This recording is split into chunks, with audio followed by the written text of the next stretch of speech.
por causa da graça do Senhor que nós estamos aqui. Vamos abrir as nossas Bíblias aqui em 2 Tessalonicenses para dar continuidade a esta série de mensagens acerca da última hora e os desafios do discernimento espiritual.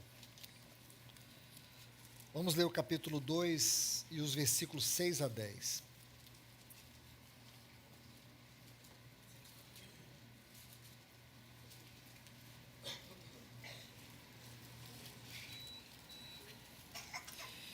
E agora sabeis o que o detém, para que ele seja revelado somente em ocasião própria.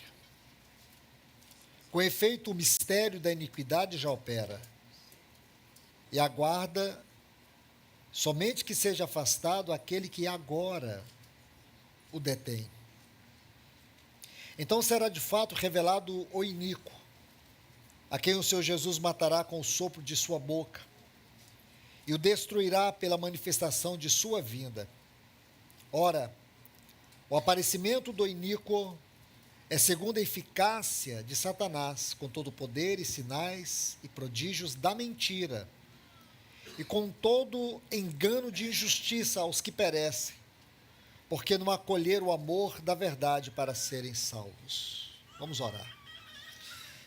Ó bendito Deus e Pai, nós, mais uma vez, Senhor, te adoramos, te agradecemos por nos dar o privilégio de estarmos na Tua presença, Senhor. A alegria de estarmos aqui mais uma vez, reunidos em Teu nome. Senhor, como é maravilhoso poder cantar o Senhor, adorar o Senhor, dizer e proclamar que somente Tu és santo, santo, Tu és santo. Aleluias. Porque os anjos podem dizer que Tu és santo por toda a eternidade, mas o nosso louvor não é somente o louvor que declara que Tu és santo, mas é o louvor que declara que Tu és misericordioso. Tu és um Deus cheio de graça e de amor, porque nenhuma criatura, ninguém em todo o universo pode experimentar o amor, a misericórdia e a graça do Senhor como nós. Por isso o nosso louvor é o louvor que emana da Tua graça, que emana da Tua misericórdia. Não é da nossa inspiração de cantar, porque toda adoração para nós é o Senhor. É a pessoa, é a obra do Teu Filho. Por isso nós nos reunimos aqui para Te adorar, Te exaltar. Então, Pai amado, abra a Tua palavra diante de nós. Expõe a Tua palavra para nós, que Teu Espírito nos ajude, mais uma vez, nós Te pedimos em nome de Jesus, amém.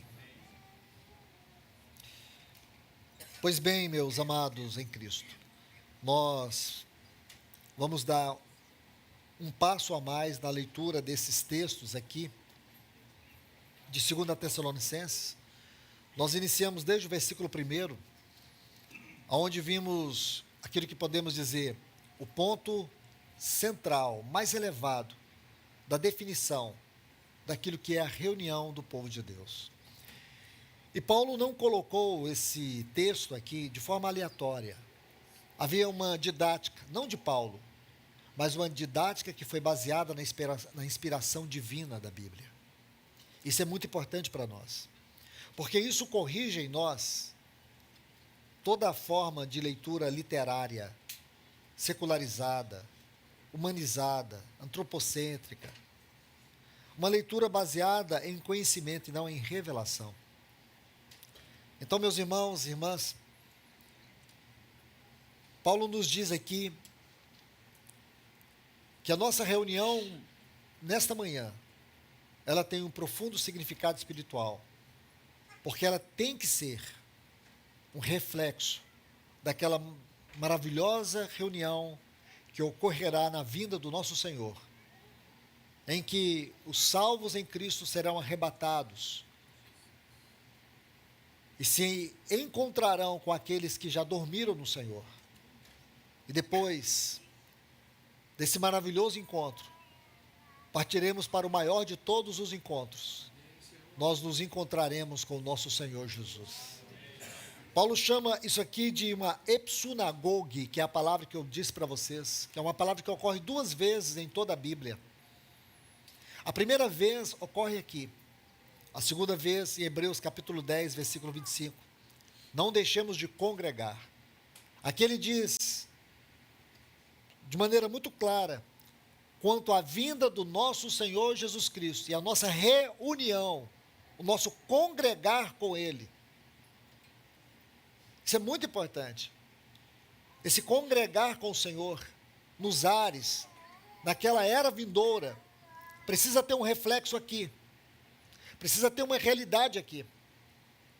E Paulo não coloca isso como sendo a igreja um fim em si mesma. A reunião da igreja não é um fim em si mesma. Nós não estamos aqui, irmãos, só pela reunião. Em primeiro lugar, acima de tudo, nós estamos aqui por causa do Senhor. É a sua presença que é o nosso paraíso na terra. Quando você lê o livro de Gênesis, você tem o jardim do Éden. E muitos acreditam que o paraíso era o jardim do Éden. O jardim do Éden nunca foi o paraíso. O paraíso era a presença de Deus no jardim do Éden. Consegue entender isso, irmãos? O paraíso para Adão não era o jardim do Éden, era a presença de Deus. Quando dizemos que Adão perdeu o paraíso, ele não perdeu, não foi o lugar, foi a pessoa, foi o relacionamento, foi a presença. Então nós podemos ficar com o culto, com o louvor, com a palavra, todos os cânticos, todos os irmãos presentes. Podemos ficar com tudo isso e não ter a presença do Senhor. Como foi no tempo de Saul, o tabernáculo sem a arca. Se você volta para Êxodo, capítulo 25, você vai ver que o primeiro item que Deus mandou construir no tabernáculo foi a arca. E a arca era uma metáfora da presença de Deus, da glória de Deus no meio do seu povo. A arca, quando ela foi levada pelos filisteus, lá em 1 Samuel, capítulo 4, você se lembra muito bem o que foi dito. Quando nasceu aquela criança, neto do sacerdote Eli, Icabode, e foi-se a glória de Israel. Porque ela era na terra um testemunho da presença de Deus. Isso precisa ficar muito claro para nós. Não é um reunir qualquer. Não é uma reunião qualquer, não é uma manhã qualquer. Nós não estamos aqui em um momento qualquer, em um lugar qualquer. Poderia ser qualquer outro lugar. Não é o lugar que faz a diferença. Não são as pessoas que fazem a diferença. É a presença dele entre nós que faz toda a diferença. É a consciência dessa presença. Mas, nem mesmo a consciência dessa presença pode ser um fim em si mesmo. Escute bem. Nós precisamos entender que o Senhor está aqui e a única certeza que eu tenho que Ele está aqui é porque aqui estão reunidas pessoas que, em primeiro lugar, estão aqui por causa do Senhor. Em segundo lugar, essas pessoas que estão aqui por causa do Senhor, elas têm uma viva, não uma esperança que morre, mas uma eterna esperança. Uma esperança que ressuscitou. O mundo diz, a esperança é a última que morre, a nossa não morre, ela ressuscitou. Ela é eterna. E nós temos uma viva esperança, que poderá ser agora, poderá ser hoje. Porém, sabemos que se não for hoje, não for agora, nós estamos às portas do maior encontro, que será a união da igreja com o seu Senhor. É por isso que nós precisamos entender que Paulo está dizendo isso. Mas o assunto dele não é esse. O assunto dele é uma solene, uma grandiosa advertência. Porque naquele tempo havia um espírito que já operava.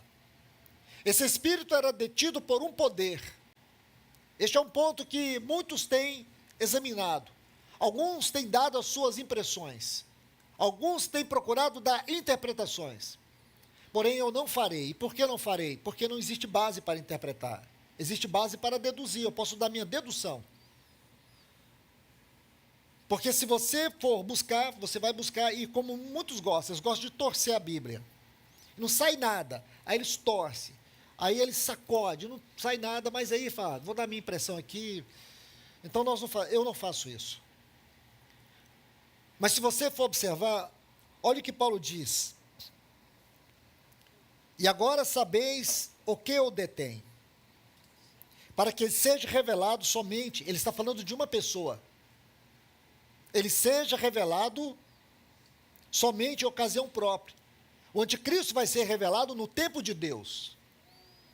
Deus sabe o momento que ele vai ser revelado. Ele não foi revelado no tempo apostólico, no tempo da igreja primitiva, porém o seu espírito já estava lá. Os falsos profetas estavam lá.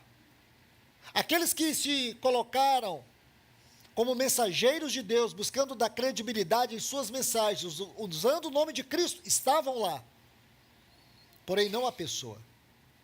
Então ele estava sendo detido. Então nós podemos deduzir que, em primeiro lugar, o poder que impediu que o anticristo se manifestasse naquele tempo foi o poder de Deus, soberania de Deus, porque não era aquele tempo. O Senhor não iria arrebatar a igreja naquele tempo. O Senhor irá arrebatar a igreja nos nossos dias. Então fica muito claro, não precisa ser nenhum gênio teológico. É só... Irmãos, Deus dá o cérebro. Se a gente vai usar ou não, a responsabilidade é nossa. Então, não vamos ficar aqui tentando dar interpretações. É uma dedução. Mas se você tem uma outra e é coerente, eu valorizo isso. Aí ele diz, com efeito, olhe bem, o mistério, uma iniquidade oculta, poderia dizer assim. Uma iniquidade, um poder oculto, maligno já opera, que é o espírito do anticristo. A palavra iniquidade aqui, ela vem de um termo grego que é anomia, é aquilo que fere, quebra a lei de Deus. Aquilo que fere o caráter santo de Deus. Então, observe bem, naquele tempo de Paulo, havia um poder oculto. Esse poder oculto é o poder do anticristo, do espírito do anticristo, que já estava operando nos tempos apostólicos. Assim como nós vemos operar hoje, esse mistério da iniquidade, porque existe duas coisas, o homem da iniquidade e o mistério da iniquidade. O mistério da iniquidade tem a ver com o espírito e com o sistema do anticristo. E o homem da iniquidade tem a ver com a pessoa do anticristo.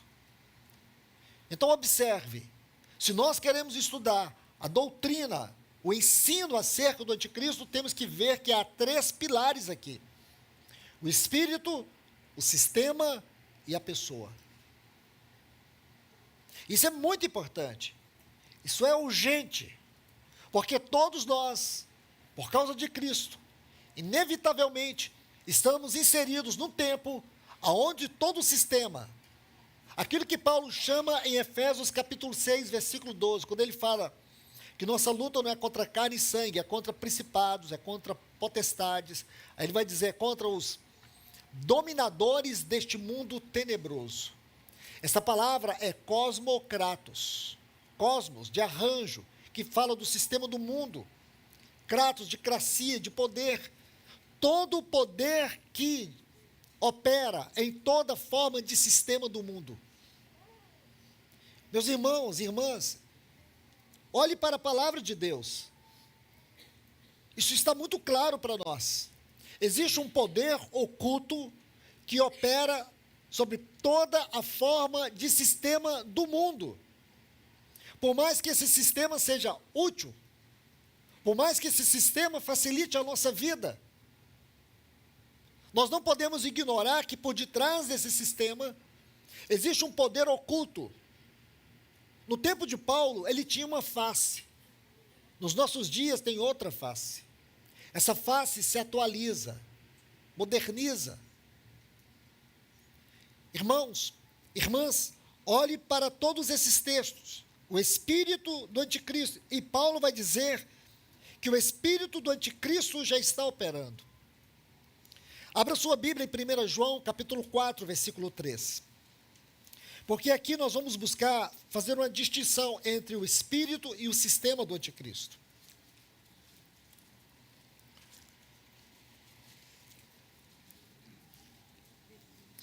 1 João, capítulo 4, versículo 3 diz: todo espírito que não confessa a Jesus não procede de Deus.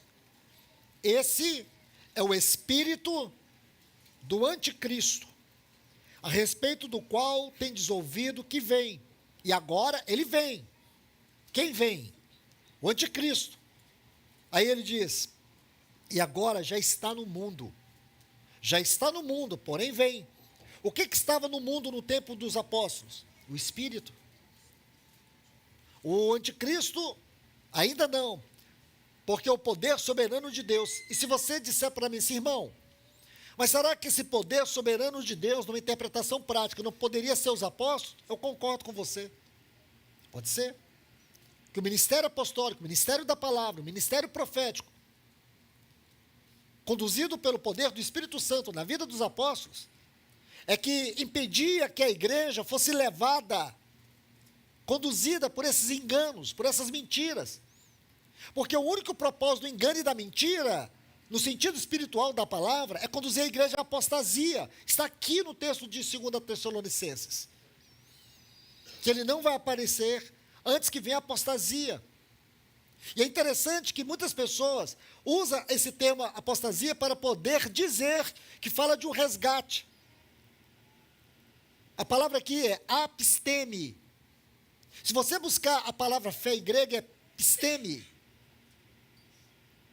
E é contra a fé. Apisteme é aquilo que é contra a fé. Então você vai interpretar uma palavra, seu entendimento dela, e criar uma aberração teológica.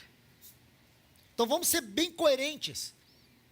Eu até não sabia disso, eu fui informado que existe muitos irmãos que tomam a palavra apostasia para falar de resgate. Irmãos, não faça isso com a Bíblia. Faça isso com o seu livro de história, mas não faça com a palavra de Deus.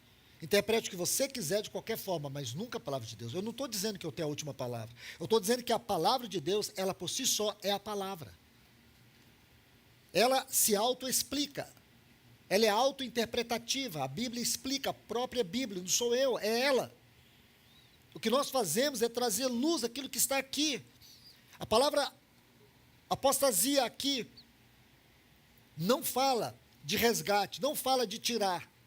Ela tem o sentido de afastar, assim, afastar da fé. É só você pegar a palavra no texto grego, vai lá numa chave linguística, no Strong's, qualquer ferramenta que você tiver. Você vai ver que é justamente isso. E o afastar aqui não é tirar, não é levar. Porque o sentido dela aqui é negativo. Certo? Então vai vir a apostasia. Mas o que vai alimentar a apostasia, segundo o texto aqui de 2 Tessalonicenses, o falso ensino, o espírito do anticristo que vai se opor e vai se levantar contra tudo que é Deus ou é objeto do culto a Deus, perverter o culto, perverter o caráter de Deus no meio do povo, distorcer o evangelho, promover sinais e maravilhas com o propósito de enganar.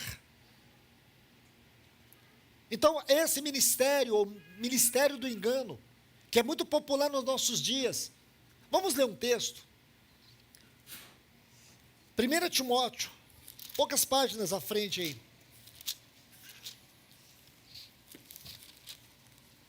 Capítulo 4, versículo 1. 1 Timóteo, capítulo 4, versículo 1. Olha a clareza do que eu estou dizendo agora, sendo emoldurado pela própria palavra de Deus. E diz, ora, o Espírito afirma expressamente que nos últimos tempos, alguns apostatarão da fé por darem créditos a doutrinas de demônios, espíritos enganadores. Enganadores. Está vendo aí? É justamente o que eu estou dizendo para vocês. Você sabe o que é mais popular no meio cristão, e falo isso com muita tristeza. O que é mais popular no meio cristão, de maneira geral, é o culto ao homem, é o culto antropocêntrico. Igrejas sendo doutrinadas com música. Esse não foi um movimento de Lúcifer. Esse não foi o movimento de Absalão, que na sua rebelião usou os levitas para promover um culto pagão, onde ele estava tomando o reino do seu pai, Absalão, filho de Davi. Essa não é a grande síndrome de Lúcifer? Usar a música para corromper, para perverter o caráter de Deus no meio do povo.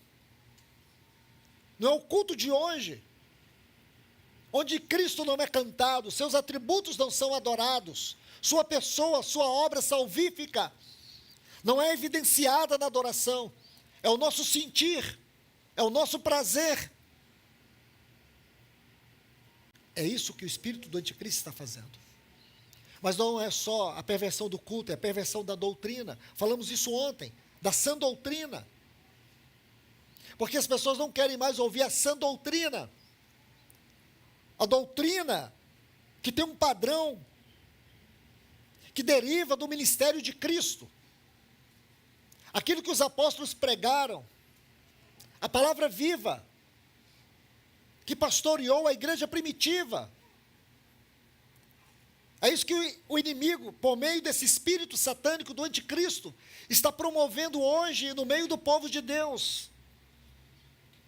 Irmãos e irmãs, é um privilégio para nós ainda ter uma Bíblia aberta e podemos olhar para ela e ver os textos saltarem para dentro de nós, como espada viva, onde você pode olhar a palavra de Deus, ela está sendo dita, ela está sendo ensinada. A Bíblia explicando a Bíblia interpretando a Bíblia, nos conduzindo a pastos verdejantes. É tudo isso que o anticristo, por meio desse espírito, procura fazer hoje. Então vemos aí, o espírito do anticristo, 1 João capítulo 4, versículo 3, o texto que eu disse, ele não confessa que Jesus procede de Deus, que ele é Deus com Deus. Ele tenta humanizar. Olha, irmãos, com todo respeito a vocês, eu sei que às vezes as pessoas ficam chateadas, mas eu sinto muito. Eu prefiro que vocês fiquem chateados comigo, e lá na glória a gente encontra, e você me deu um abraço, valeu a pena. Ainda bem, ajudou muito. As pessoas sempre me falam assim, Luiz, você viu o que está acontecendo? Olha, The Chosen, olha, não, fecha os ouvidos aí. The Chosen. Aí as pessoas, nossa, Luiz, eu fico emocionado.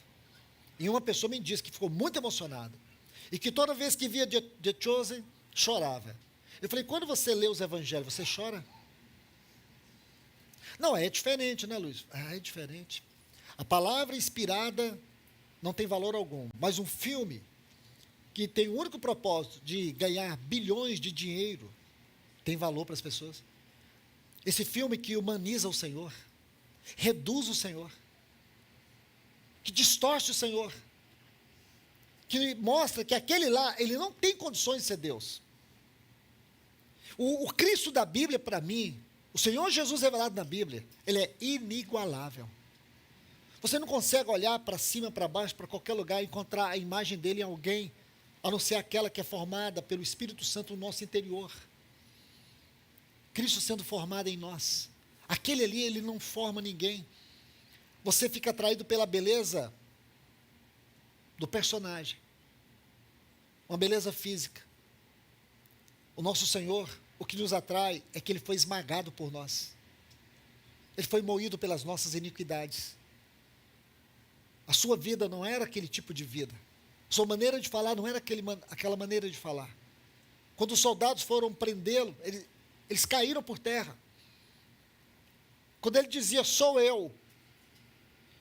Na verdade, o texto grego ali não diz, sou eu. O texto grego, quando os soldados foram prender Jesus, ele dizia, eu sou. Só havia um eu sou em todo o universo.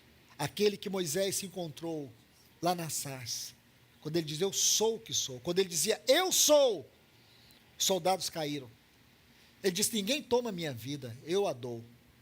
Pedro tentou defender, ele disse, Pedro, uma miríade de anjos estão pronta agora, sobre a minha autoridade. Pilatos achou que tinha autoridade sobre ele, disse, nenhuma autoridade te é dada, se não vier do Pai. Ele não estava ali se submetendo ao julgamento de Anás, Caifás, Sinédrio, Pilatos e Herodes. Ele tinha que passar por esse ritual por causa da cruz, que foi a pior invenção de punição já produzida pelo homem. Ele estava mesmo subordinado ao julgamento de Deus, que era um julgamento eterno.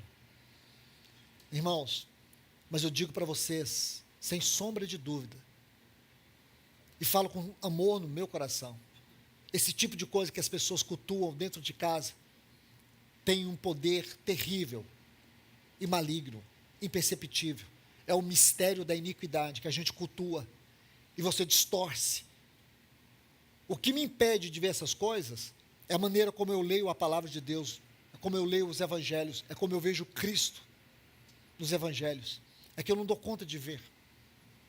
E já tentei, irmãos, vou dizer para vocês, eu já tentei, eu já coloquei minha esposa, vamos ver o The Chosen? Não dá, irmãos, em poucos segundos não dá, desliga tudo isso aí, porque isso vai me tirar do que é sagrado aqui. Os soldados foram prendê-lo, a mando dos sacerdotes, não conseguiram prendê-lo, e os sacerdotes interrogaram, por que vocês não trouxeram aquele homem? Porque nunca ouvimos alguém falar como este homem. Cada detalhe da sua vida descreve para nós o que existe de mais profundo em toda a Bíblia. Mas o espírito da iniquidade vai na minha casa, vai na sua casa, na casa de cada um de nós, de forma sutil, e você não percebe o quanto você está sendo levado por uma enxurrada de informações, de tantas coisas que são produzidas com o único propósito de nos atrair, nos distrair, de nos tirar do foco, daquilo que é essencial, daquilo que é central. Nós não temos o direito de sermos ignorantes, meus irmãos. Vamos atentar para isso. Eu não estou aqui me impondo sobre vocês. Eu estou convidando vocês a uma reflexão bíblica aos pés do Senhor. Nós temos que acordar, porque nós gastamos nosso tempo com aquilo que é trivial e não gastamos tempo com aquilo que é essencial. Eu não sei aqui de Londrina, de nenhuma das comunidades presentes, mas o que eu sei é que, de maneira geral, as nossas reuniões de oração, que deveria ser as reuniões onde deveria haver um maior número de pessoas, são aquelas com um grupo bem reduzido. Isso não nos preocupa. Nós não somos o povo de Deus na terra, não somos os redimidos, comprados pelo sangue de Cristo, não somos o povo habitado pelo Espírito Santo. Não somos, irmãos. Será que nós não precisamos fazer um check-up sobre a nossa devoção? Será que o tempo que eu gasto diante de uma televisão assistindo um jogo de futebol é o mesmo tempo que eu gasto, com a mesma disposição, com a mesma alegria, com a mesma intensidade que eu gasto lendo a Bíblia? Os meus amores, os meus prazeres, são de fato amores e prazeres eternos, ou são amores e prazeres efêmeros? A maneira como eu cultuo meu corpo, eu me dedico ao meu corpo, é a maneira que eu me dedico muito mais ao meu espírito? Cuido da minha alma, dos meus afetos? Será que os valores não estão invertidos? E será que é mesmo, irmãos? É este povo que não cuida do espírito, que não tem vida devocional, que não ama a reunião congregacional de oração, é este povo que vai fazer parte daquela reunião com Cristo e os eleitos, os remidos que lá já estão? Reflita sobre isso. Será que é um povo que tem dificuldade de ter vida devocional, pessoal, de oração? É esse povo que povoará o reino vindouro? É esse povo, essa multidão, como está lá em Apocalipse capítulo 7, uma multidão diante do trono. Então, nós sabemos que essa multidão diante do trono, em Apocalipse capítulo 7, são os eleitos, são os remidos, são os seguidores do Cordeiro, que aqui na terra viveram o testemunho de Deus, o testemunho da fé, o testemunho do Evangelho. Então podemos dizer que aquela multidão, de todas as tribos, língua, povos e nações, diante do trono, aquelas pessoas, são pessoas hoje, que não amam a palavra de Deus. A palavra de Deus não tem prioridade nas suas vidas, mas elas estarão lá. Suas preferências são mundanas, são secularizadas, mas elas estarão lá. São pessoas que não se ocupam com o seu espírito, não têm a disciplina de ser cheio do Espírito. Ser cheio do Espírito, em primeiro lugar, é uma ordem. Efésios 5,18. Enchei-vos, é imperativo, enchei-vos do Espírito, tem uma vida cheia do Espírito. Mas essas pessoas não têm. Elas preocupam-se muito mais com os seus músculos, com a sua face, com o seu corpo, com tudo, mas menos com o seu espírito. Não estou dizendo que é errado fazer isso, não estou aqui falando isso. Eu quero saber se a prioridade sua é o espiritual. Não tem nada errado você cuidar do seu corpo, nada disso, não estou falando que é errado. Eu estou falando de prioridades. E não envolve só isso, envolve muitas outras coisas, envolve lazer, envolve muitas outras coisas. Eu sei o que é na minha vida, você sabe o que é na sua vida. E a pergunta é, o espiritual é mais importante daquilo que é natural? Então, pessoas que dão muito mais ênfase àquilo que é natural, essas pessoas são aquelas que estarão lá diante do trono. Porque se você acreditar que é, eu digo para você, então eu estou pregando outro evangelho. Os apóstolos pregaram outro evangelho. Jesus ensinou outro evangelho. Que outro evangelho é esse? É o evangelho do anticristo. É o evangelho do engano. Não é o evangelho que te atraiu para a cruz. Não é o evangelho que te esmagou. Porque é uma luta, irmão. Orar é uma luta. Congregar é uma luta. Amar a palavra de Deus é uma batalha. Nossa carne está ali o tempo todo, dizendo não para nós. O caminho da cruz precisa ser uma escolha amorosa, prazerosa na nossa vida. A cruz não é um ponto negativo em nós. A cruz é um ponto de salvação, de alegria, tanto do nosso espírito como da nossa alma e do nosso corpo. Então nós precisamos tomar uma posição antes que seja tarde demais. Porque o que está acontecendo, o que está vindo, numa velocidade muito grande, tem roubado as pessoas do seu próprio lar. Pessoas estão divorciadas dentro de casa sem saber que estão divorciadas. Casamentos já acabaram e as pessoas não perceberam. Esse tipo de divórcio consentido, doméstico, é muito pior do que você possa imaginar. Não tem afeto, não tem carinho, não tem companheirismo. Casais não se deram conta que eles não se amam mais. Não existe mais cuidado, não existe mais admiração, não existe mais companheirismo, não existe mais respeito. Duas pessoas estão ali, cada uma funcionando de forma distinta dentro de casa, talvez pelo bem comum, que pode ser os filhos, que pode ser a igreja, que pode ser a família, os amigos. Mas não existe um casamento onde o afeto, o amor, o companheirismo, virtudes espirituais, não são mais cultivadas, não são mais praticadas. Nosso tempo tem sido tomado por prioridades que não são santas.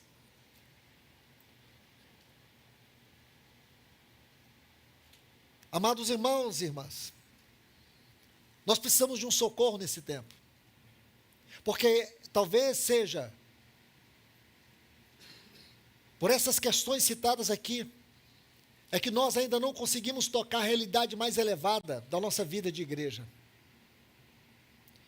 Talvez porque chegamos muitas vezes cansados, exaustos, desanimados.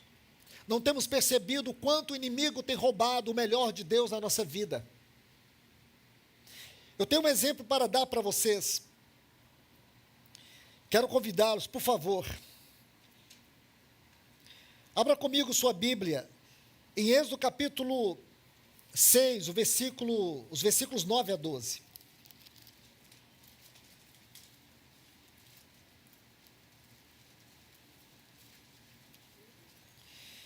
Êxodo capítulo 6, versículos 9 a 12.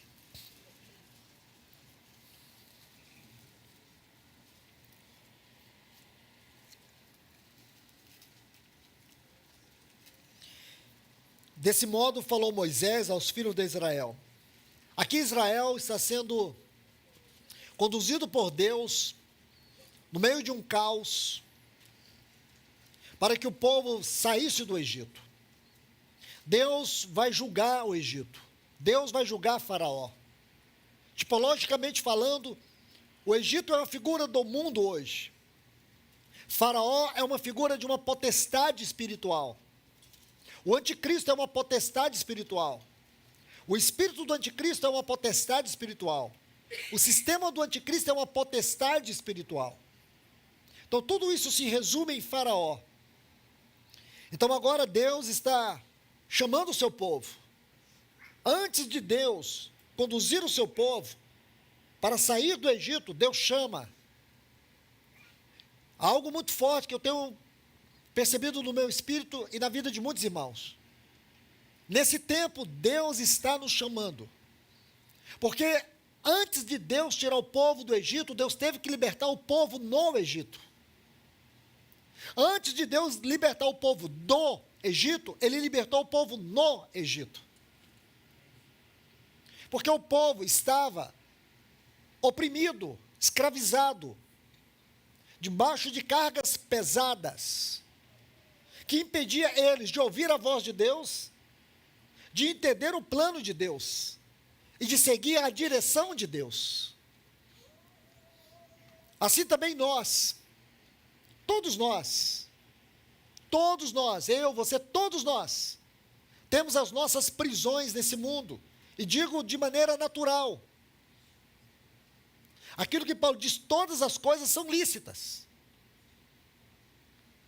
Todas as coisas são lícitas, mas existem coisas que não nos convêm. Não tem nada errado com o seu trabalho, com a sua família, nada. É só o Senhor que pode nos mostrar o que não nos convém na nossa casa, na nossa vida, no nosso trabalho, enfim. E de um para o outro muda tudo. Então, aqui, Deus precisava libertar o povo primeiro lá. E a forma que Deus estava libertando o povo lá era atraindo o povo para si, para a sua palavra. Então, você se lembra que havia também aqueles falsos profetas, os magos do Egito, que operavam sinais também para enganar o povo. É sobre isso que nós vamos ler. É como o povo estava ali esmagado dentro de um sistema maligno que impedia eles de, primeiro, serem libertos no mundo, no Egito. Nós primeiro temos que ser libertos aqui. O dia que você pode levantar suas mãos santas, sem prisões, quando você pode elevar o seu coração em adoração, onde a prioridade central dos seus afetos é Deus, é Cristo, é o Espírito Santo. Não é quando a gente está cantando, tu és tudo para mim, enquanto você sabe que ele não é nem o terceiro, ele está lá no quinto para o último. E a gente precisa ser honesto conosco. Então é isso, meus irmãos. Vamos lá, o versículo 9 diz, desse modo falou Moisés aos filhos de Israel, mas eles não atenderam a Moisés por causa da ânsia de espírito e a dura escravidão. Por que eles não ouviram Moisés? O que os impedia de ouvir Moisés? Era a ansiedade. Era as prisões onde eles estavam no Egito. Falou mais o Senhor a Moisés dizendo, vai ter com Faraó, agora é uma questão de potestade, rei do Egito, e fala-lhe que deixe sair de sua terra os filhos de Israel. Moisés, porém, respondeu ao Senhor, dizendo: eis que os filhos de Israel não me ouvem, não me têm ouvido. Como, pois, ouvirá Faraó? E eu não sei falar bem. Aqui você está vendo algo muito importante. Amados irmãos, quero que vocês observem aqui essas duas frases: ânsia de espírito e dura escravidão. A palavra para ânsia aqui, ou a frase ânsia de espírito, fala de um estado de exaustão emocional. O povo estava emocionalmente fragilizado. Eu pergunto, quem não está? Quem nos nossos dias não tem sido fragilizado em suas emoções? Quem hoje não está debaixo de angústias, de preocupações excessivas? Quem hoje ainda não está tomado de uma sensação de medo, de insegurança na alma? Meus irmãos, honestamente falando, eu creio que todos nós, de alguma forma, temos sentido o peso desse mundo, da carga desse mundo, do que representa estar nesse mundo hoje. E é uma questão espiritual. Por isso que o discernimento é tão importante nesta hora.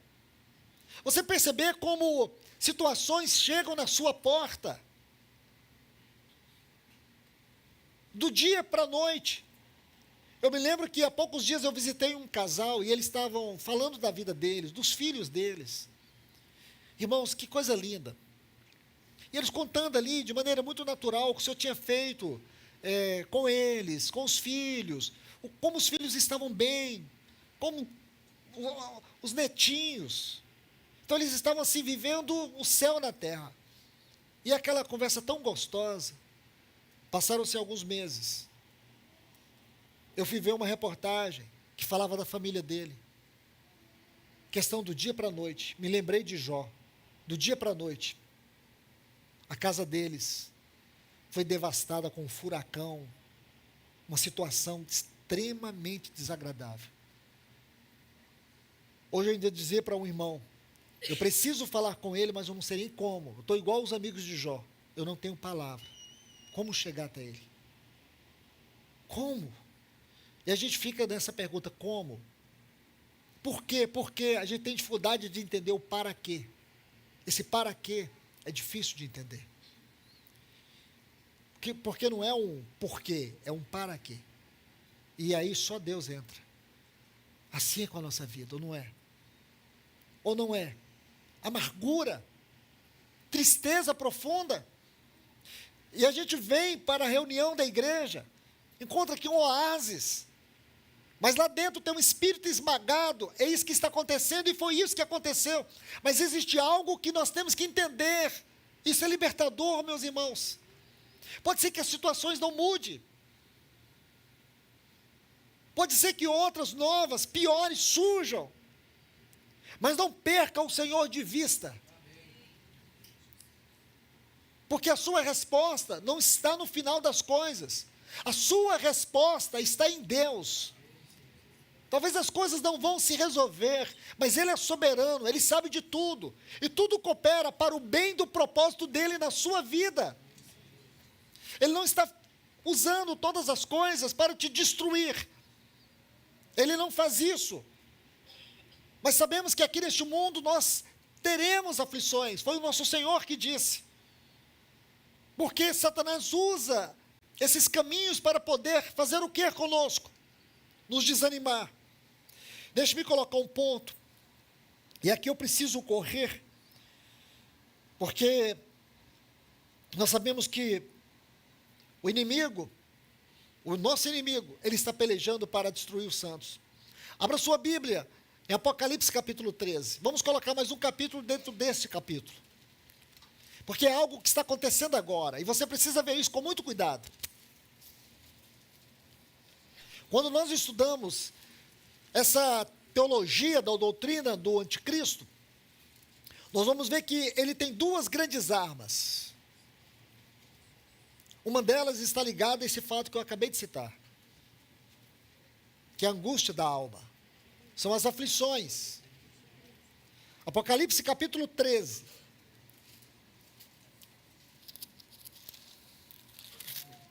Apocalipse capítulo 13.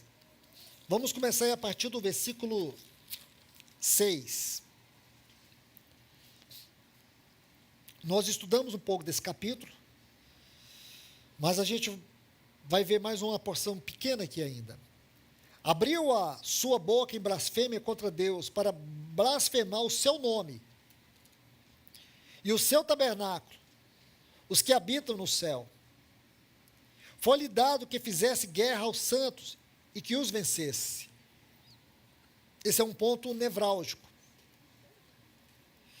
Mas nós vamos tentar desmistificar isso.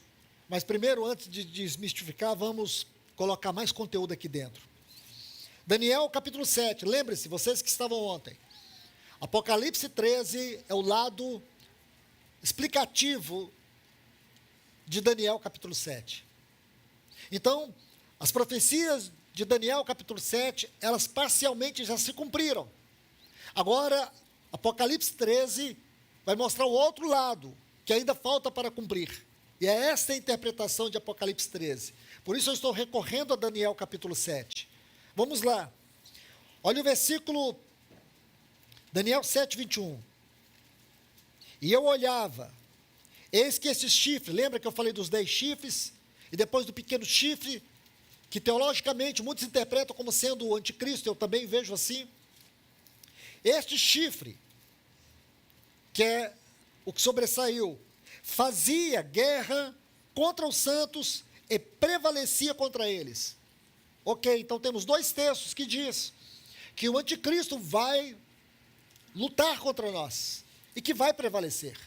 Agora vamos lá, usando a regra que temos usado até aqui, a hermenêutica, a interpretação da Bíblia, a ciência da interpretação da Bíblia. Se você estuda o capítulo 7 de Daniel, você vai ver que não há nenhum texto, exceto um, não há nenhum outro texto, exceto um, onde há uma nota muito importante sobre a maneira como o anticristo fará para poder prevalecer sobre nós, para nos vencer. Está no versículo 25, observe o versículo 25 aí de Daniel 7. E você pode sugerir muitas coisas. Eu diria que, biblicamente falando, você não tem como sustentar. Então vamos só onde a gente consegue sustentar. O que nós conseguimos sustentar pela palavra de Deus é o ponto final. Daniel capítulo 7 não tem outra menção de alguma outra forma como o anticristo pode prevalecer contra nós. Então aqui no versículo 25 há uma nota muito importante. Diz assim, se você olhar aqui no versículo 7, diz, eu vou citar para vocês, tá bom? Versículo 6, abriu a sua boca em blasfêmia contra os santos, para blasfemar o seu nome. Abriu sua boca para blasfemar contra Deus, isto é, blasfemar o seu nome, certo? E foi-lhe dado que fizesse guerra contra os santos. Olha o que diz Daniel 7,25. Proferirá palavras contra o Altíssimo. Está vendo o versículo 6 de Apocalipse 13? Proferirá palavras contra o Altíssimo. Isso aí é o versículo 6 de Apocalipse 13, certo? Agora, magoará os santos, já é o versículo 7 de Apocalipse capítulo 13. Correto? Então, veja bem, a palavra magoará aqui é um vocábulo aramaico que tem o mesmo sentido também do vocábulo grego, porque essa parte de Daniel foi escrita em aramaico, e não em hebraico, e não em grego. Certo? O original. O sentido aqui é balar, que é desgastar, que é afligir, que é consumir a pessoa pelos excessos. Escute bem, isso é muito importante. Então, você pergunta assim, meu irmão, será que o inimigo, o anticristo, vai perseguir a igreja, vai destruir? Ora, irmãos, foi o Senhor Jesus que disse que as portas do inferno não prevalecerão contra ela. Está ouvindo? Satanás, irmãos, não tem o menor poder sobre a igreja do Senhor Jesus. Mas é dito que ele vai pelejar contra ela, que ele vai lutar contra ela. E como que ele está lutando hoje? Qual é o trabalho de Satanás hoje? Afligir, te levar à exaustão emocional. Porque na exaustão emocional você tem uma interferência no seu espírito, porque isso mexe com a sua fé. Você está fragilizado emocionalmente. Paulo fala isso de uma maneira muito especial no capítulo 5 de 2 Coríntios. Mesmo que esse homem interior nosso, ele sofra o impacto, a força de um poder destruidor, há um tabernáculo, santuário celestial, onde nós podemos entrar, onde nós podemos desfrutar, onde você não é vencido, porque no seu espírito tem 3 faculdades: a consciência, a intuição e a comunhão. É aí que Satanás quer entrar. Ele quer impedir a sua consciência. Ele quer impedir a intuição aonde você ouve a voz de Deus. Porque aquelas pessoas não conseguiam ouvir Moisés.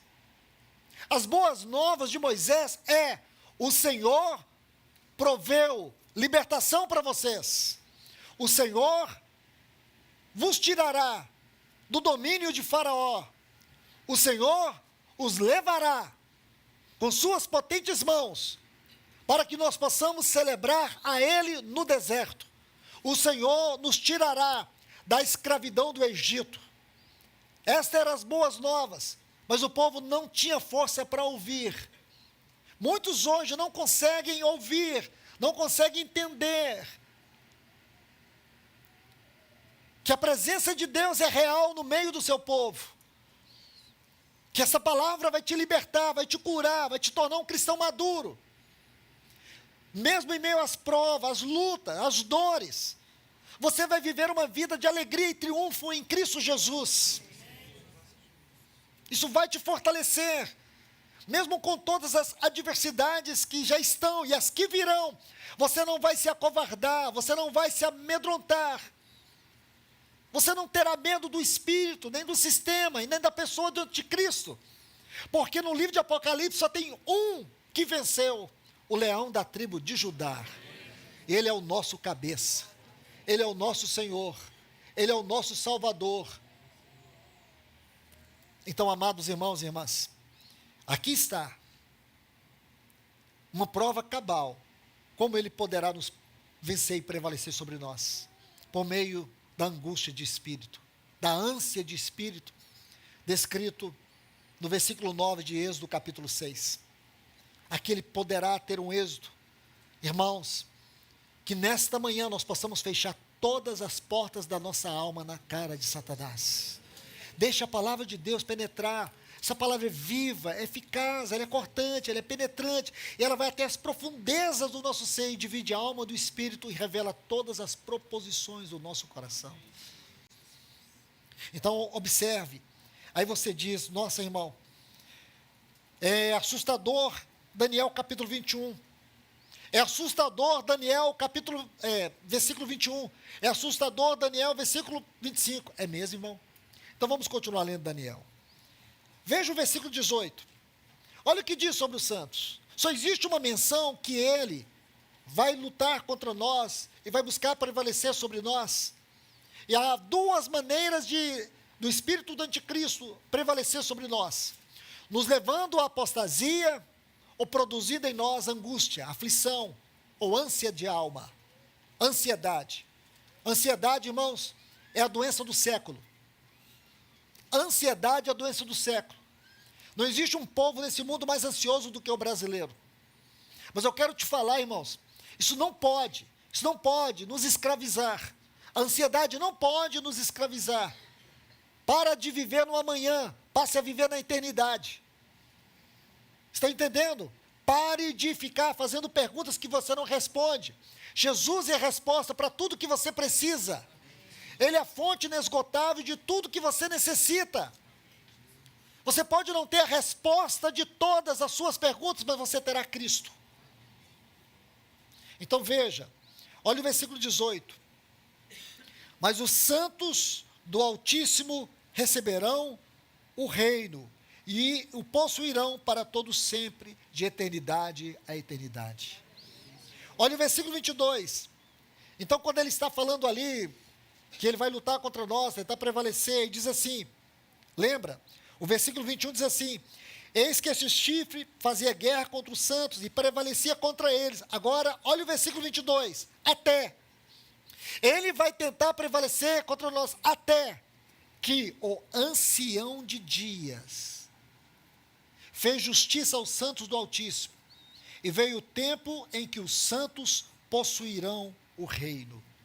Olha o outro texto aí. Olha o outro texto. Versículo 27.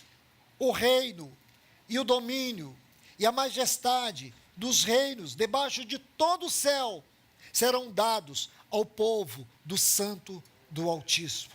E o seu reino será reino eterno, e todos os domínios servirão e lhe obedecerão. Estão vendo, irmãos? Então, nós temos este espírito do anticristo, produzindo essa ânsia, nos inquietando. A partir de hoje, pare de ficar colocando a culpa nos seus problemas. Eu estou muito ansioso, eu estou muito aflito, eu estou muito angustiado pelo que está acontecendo. Sabe que existe um poder oculto por detrás de tudo isso. Repreenda ele no nome de Jesus. Se fortaleça no Senhor e na força do seu poder. Resistir ao diabo, ele fugirá de vós. Deus, ele resiste aos soberbos, mas ele dá graça aos quebrantados de espírito. Entende, irmãos? Agora, o que é esse sistema do anticristo? Ele é um sistema de estrutura global. O sistema do anticristo é um sistema de estrutura global, de controle político, econômico e religioso. É um sistema de uma estrutura global e opera em 3 áreas que abrange todo mundo hoje: a política, a economia e a religião. Aí está o sistema dele. É um sistema que tem o propósito de nos aprisionar. Se o espírito do anticristo promove dentro de nós ânsia, angústia, exaustão emocional, e tudo isso para destruir nossa fé, nos levar à apostasia, à incredulidade. Porém, o seu fim é a apostasia. É uma rejeição, é um afastamento da verdade, da fé do Evangelho. Agora você vai ver que esse sistema aqui, liderado por um único homem, ele vai exigir a adoração. Ele vai promover uma adoração em que muitos cristãos vão segui-lo. Nós temos visto isso na nossa própria geração. Quantos estão seguindo verdadeiros loucos religiosos? Loucos religiosos. Lobos vorazes. Lobos vorazes. Fomos advertidos desde os evangelhos. Até mesmo no livro de Atos, quando Paulo adverte os cristãos em Éfeso, lobos vorazes, que saltarão sobre o rebanho. Pessoas estão seguindo, pessoas estão dando sua alma, pessoas estão dando seus bens, dando tudo para seguir lobos, para acreditar em mensagens frívolas, terrenas, que aprisionam mais as pessoas aqui. Isso não é obra de Deus, é uma obra satânica. Por isso o Senhor tem permitido a operação do erro, porque o pior juízo que Deus exerce sobre o homem é deixar que ele ande no seu próprio caminho, nos desejos do seu coração. Por isso, amados irmãos, a advertência do Senhor para nós nessa manhã é que haja em nós uma completa, absoluta rendição a Cristo Jesus. Veja o que você não levou aos pés dele, leve sua vida, leve o seu casamento, leve os seus filhos, leve o seu trabalho, coloque tudo aos pés do Senhor e peça a Ele direção, para que Ele possa te ajudar, nesse mundo de trevas, de tanto engano, para que você seja um luzeiro nesse mundo de trevas, para que o seu lar seja um luzeiro nesse mundo de trevas, para que você seja um homem de Deus na sua casa, no seu trabalho, uma mulher de Deus, na vida de muitas mulheres que te cercam. Lance o teu pão sobre as águas hoje, Vamos lançar o pão. Lá em Eclesiastes 11 diz: lança o teu pão sobre as águas, depois de muitos dias o acharás. Vamos lançar agora, porque chegou o momento em que o povo de Deus, como o povo de Israel no Egito, está recebendo um chamamento. Não permita que a sua ansiedade, que a sua aflição, que a sua angústia te faça resistir à voz do Espírito Santo. Não permita que as tristezas, que as frustrações endureçam o seu coração, petrifique o seu coração, e aí você vai bloquear a vida no seu espírito, vai te impedir de ser um homem, uma mulher, cheio do Espírito, cheia do Espírito.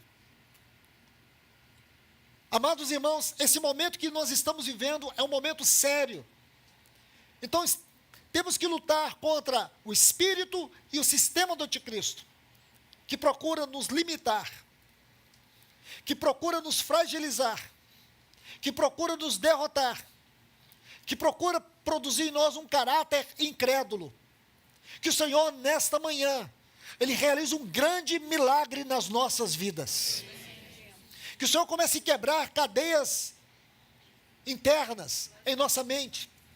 Que o Senhor possa, com a sua palavra, esmiuçar esse coração de pedra e dar-nos um coração rendido e quebrantado. Nós não temos forças, não temos condições em nós mesmos para vencer o espírito e o sistema do anticristo. Não temos capacidade de lidar com isso.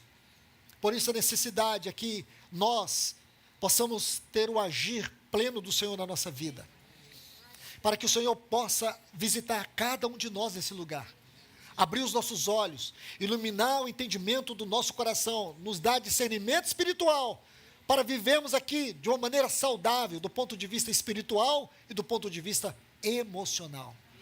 Porque do contrário, existe toda uma legião de demônios, de espíritos malignos, que opera por meio das obras das trevas, que vem de uma forma sutil para nos enganar, para nos seduzir, para nos distrair, para fazer com que você perca as prioridades do Senhor, para te levar a viver uma vida à parte dos movimentos de Deus, não compreender aquilo que Deus está fazendo na terra, não entender isso, quais são as prioridades. Nós precisamos, irmãos e irmãs, estarmos envolvidos com aquilo que Deus está envolvido. E Deus está envolvido nessa hora em preparar a igreja do Senhor Jesus para aquele maravilhoso grande dia. Então, que o Senhor nos abençoe. Que o Senhor fale poderosamente aos nossos corações. Porque é o que nós precisamos, irmãos. É o que nós precisamos nesse tempo. É de um agir sobrenatural de Deus na nossa vida. Porque hoje o que impera, por um lado, apostasia, frieza, negligência, indiferença. Por outro lado, fragilidade emocional, desânimo, incredulidade. Mas que o Senhor faça uma grande obra nesse lugar, nesta manhã. Para que a partir de hoje, irmãos, nós tenhamos a consciência que o reunir da igreja é um reflexo da vida no lar. Que o reunir da igreja é um reflexo da vida no trabalho. Que o reunir da igreja de forma congregacional é um reflexo do testemunho de Deus que nós vivemos no nosso dia a dia, onde nós somos desafiados a exercer a fé, onde nós somos desafiados a ter uma expressão da vida de Cristo. Que o Senhor nos ajude. Se o seu casamento está passando por uma crise, veja o lado espiritual disso. Veja como Satanás está agindo de maneira sutil no seu relacionamento, esfriando o seu amor. Veja a dificuldade que nós estamos tendo de pedir perdão, de ter que começar todos os dias começar e recomeçar o nosso relacionamento até a vinda do Senhor. Não desista do seu casamento, não desista do seu cônjuge, não desista do seu lar, não desista do Senhor. Que nós possamos ser uma igreja bíblica. Essa é a grande urgência para esse mundo, é que haja uma igreja bíblica, porque essa igreja bíblica será um oásis para esse mundo cheio de trevas, esse mundo que está sendo sacudido de todos os lados.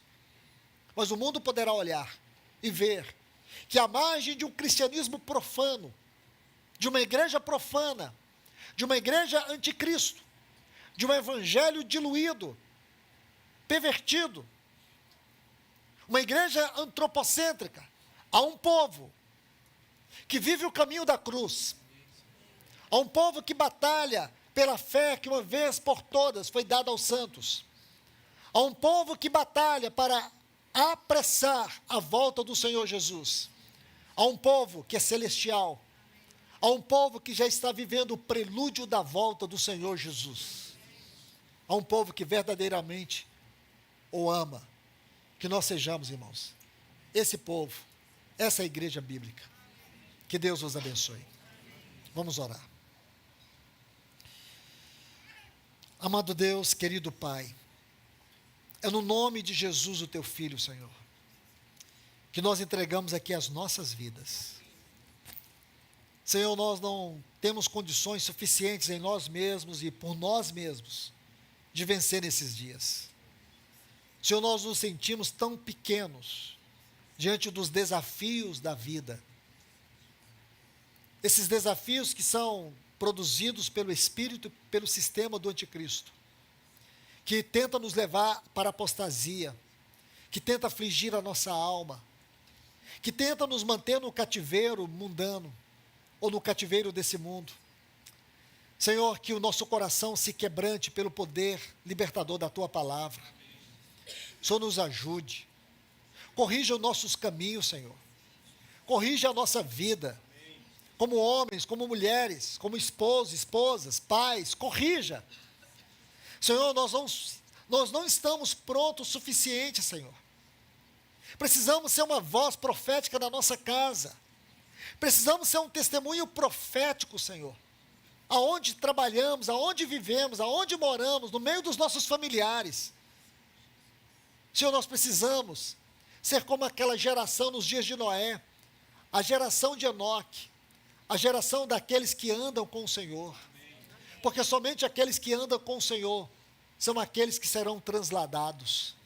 Nos ajuda, Senhor, nos ajuda a ser como aquela geração de Matusalém, uma geração profética, uma geração que proclama que o Rei está voltando, o Senhor dos Senhores está voltando, o Juiz de toda a terra está voltando. Ele exaltará o seu nome acima de todo o nome.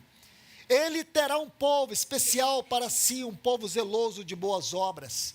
Não uma igreja apostata, não uma Laodiceia, mas uma Filadélfia, uma igreja gloriosa.